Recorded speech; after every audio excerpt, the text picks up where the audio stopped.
नमस्कार, जय हिंद, जय बिहार। मैं हूं आप सबका दोस्त वकील सह पत्रकार एसके पंकज।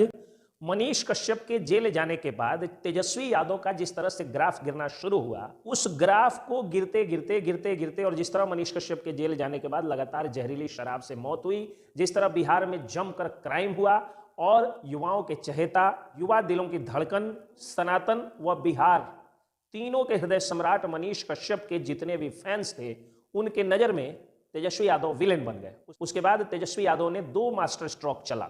एक जातीय जनगणना, जिसके बाद बिहार पूरा जो है वो जात पात पर बात करने लगा, हो रहे अपराध पर बात करना भूल गया बिहार, हो रहे जहरीली शराब से मौतों पर बात करना भूल गया बिहार। अकेले राजधानी में कोई ऐसा महीना आया जिस समय 30 दिन में 30 मर्डर्स हुए, ये भी बिहार भूल गया और जात पात पर बात होने लगी। दूसरा मास्टर स्ट्रोक तेजस्वी यादव खेलते हैं शिक्षकों की बड़े पैमाने पर बहाली करके, और कहने लगते हैं कि 1 लाख कुछ हजार नौकरियां देने के बाद अब युवा उनको चाहते हैं। वो शिक्षकों की बहाली करके कई लोगों को शिक्षक बनाकर ये दिखाना चाहते थे कि बिहार में जंगल राज नहीं है बल्कि रोजगार का राज चल रहा है। लेकिन शिक्षकों की तो बहाली हो गई, लेकिन अब शिक्षकों के साथ क्या हो रहा है ये भी चर्चा मैं करने आया हूं। पहले मैं फिर से याद दिला दूं आप लोगों को कि मनीष कश्यप का बेल पिटीशन जो है वो पड़ चुका है पटना सिविल कोर्ट में, प्रोसेस में है, केस डायरी मांगी गई है और उसके बाद जो है वो केस डायरी आएगी और जैसे ही सारे रिकॉर्ड्स पटना के एडीजे, ऑनरेबल एडीजे महोदय के पास पहुंचेगा कि सारे रिकॉर्ड्स को, पुलिस डायरी को देख करके, और न्यायपालिका पर उम्मीद है कि उनको बेल मिल जाएगा। अगर बेल रिजेक्ट भी होता है या कई खबरों के अनुसार अगर रिजेक्ट हुआ भी है तो 30 से 45-50 दिनों के अंदर हाईकोर्ट में जो है वो स्लॉट आ जाएगा। और हाईकोर्ट में स्लॉट आते ही हाईकोर्ट से हम लोगों की उम्मीदें बिल्कुल उतनी ही है जितनी की एनएसए में उम्मीदों पर, न्यायपालिका जनता की उम्मीदों पर खरा उतरा। अब हम बात कर लेते हैं कि शिक्षकों के साथ हो क्या रहा है। पूर्वी चंपारण के गोविंदगंज थाना क्षेत्र के रहने वाले राजकुमार सिंह, जो 49 वर्षीय शिक्षक हैं, वो घोड़ा सहन के भेलवा सर्किल हाई स्कूल में पढ़ा रहे थे। वो हाई स्कूल के शिक्षक थे। प्रतिदिन अपने मोतिहारी हवाई अड्डा स्थित आवास से मोटरसाइकिल से वो हाई स्कूल के शिक्षक थे तो जाते थे। अब देखिए, हाई स्कूल के शिक्षकों को या मिडिल स्कूल के शिक्षकों को हुआ क्या है कि उनके घर से 40-40, 45-45 किलोमीटर दूर या कई बार जो है वो दूसरे जिलों में भी उनकी बहाली कर दी गई।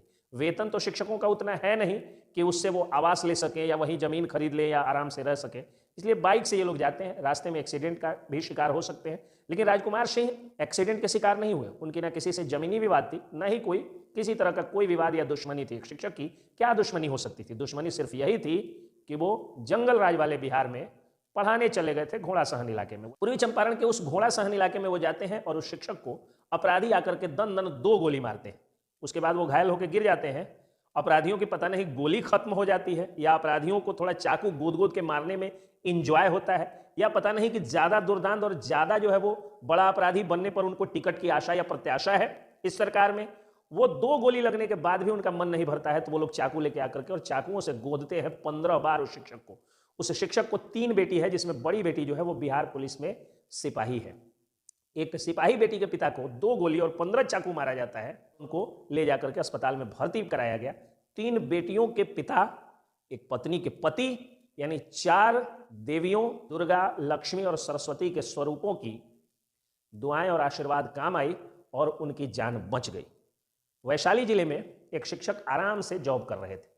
ये बात सही है कि दहेज और खर्चीली शादी एक बहुत बड़ा अपने समाज में अभिशाप है, लेकिन इसका मतलब ये नहीं है कि किसी को पकड़ करके या टांग करके उससे जबरन उसकी शादी करा दीजिएगा। वैशाली जिले के एक शिक्षक की जबरन शादी करा दी गई और हिंदू त्योहारों में छुट्टियों की कटौती पर हिंदू संगठनों ने बवाल काटा, लेकिन वह शिक्षक जो अहिंसक तरीके से उनका विरोध करना चाह रहे थे, उस विरोध करने पर 100 से अधिक शिक्षकों पर नोटिस भेज दिया गया।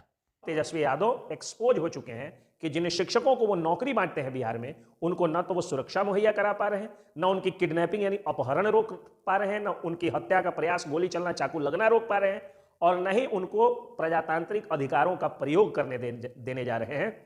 यानी लॉ एंड ऑर्डर बिहार में अभी भी एक समस्या है। ऐसे में लोग यही कह रहे हैं, एक तरफ मनीष कश्यप जेल से बाहर आ रहे हैं और दूसरी तरफ तेजस्वी यादव का ग्राफ गिर रहा है। जय हिंद,